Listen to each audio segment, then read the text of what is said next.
I didn't see you there. I was playing Persona on my Vita, but that can wait till another time. Sony announced a PlayStation 4 last night, and it's their fault I'm really, really tired, and their fault I'm really, really drunk on non-brand energy drinks.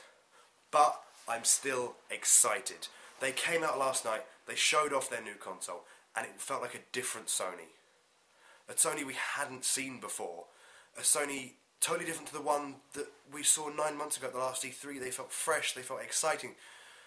They started to care about developers, which is something that they never did in the past. They have built this, essentially a PC, on the command of developers who wanted it to be easy to work with, and they have done that.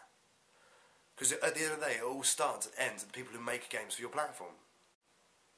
You know, speaking of games, a lot of this conference last night was games. Really good-looking games.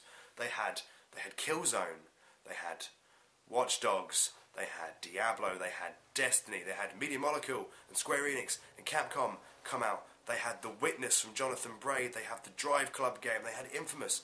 Such good stuff. The problem is that didn't get my sort of nerdy gamer boner going. It didn't feel new enough. It just felt shiny and new, but the same as what we're playing now. You know, Killzone is just a shooter. Drive Club is just a racing game. Destiny, it's another shooter. Infamous, we've seen those games before. Even Watch Dogs, this new thing that at last year's E3 everyone went, oh my god, this is the second coming of Jesus Christ. When they showed it last night, it still looks impressive. But you have to remember, it's made by Ubisoft. They have we love Ubisoft, everyone loves Ubisoft, but they have a very hit or miss track records. They can shit out gold like Splinter Cell Conviction, but they can crap out something middling like, you know, Assassin's Creed 3. You know, some of the level design always runs a bit flat. Some of the side missions aren't very great. But still, it's a really good concept, so pro tip for that one is be cautiously optimistic about Watch Dogs. The real selling point for me, the point where I looked at my live stream and went, Sony, shut up and just take my money, was the point where they were talking about the stuff that happens inside the box. We haven't seen the box yet, but that stuff is next gen to me.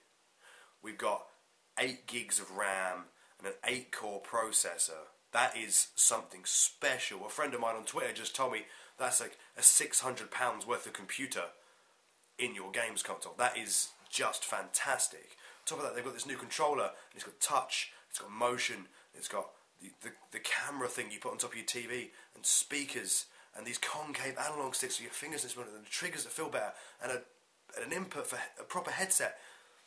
It's all feel like that Sony has started to catch up now. You've got the Gaikai streaming service as well, which is you upload your gameplay straight to Ustream or straight to Facebook, or even stream that stuff to those platforms as well as to your friends on your PS4 as well. It's fantastic.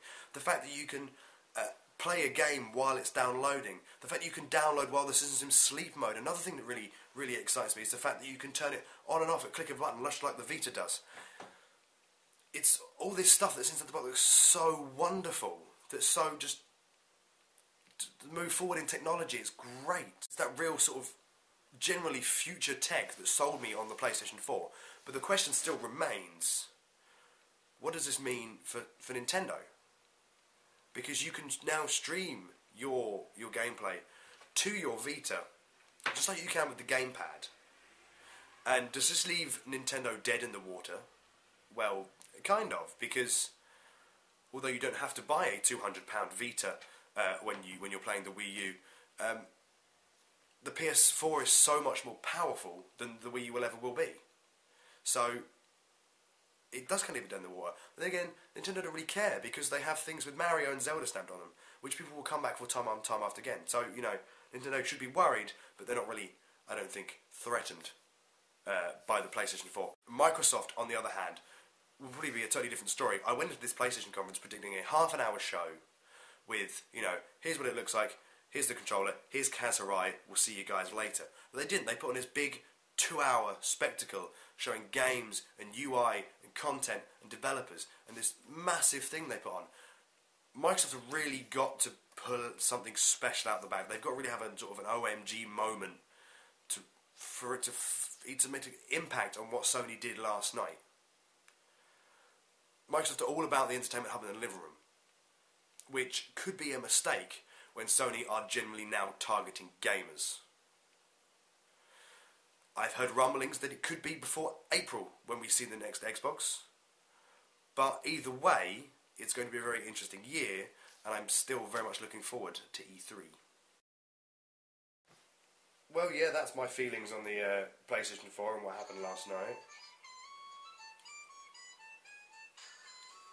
But obviously you can click the other boxes to watch more videos and read more content on the PlayStation 4.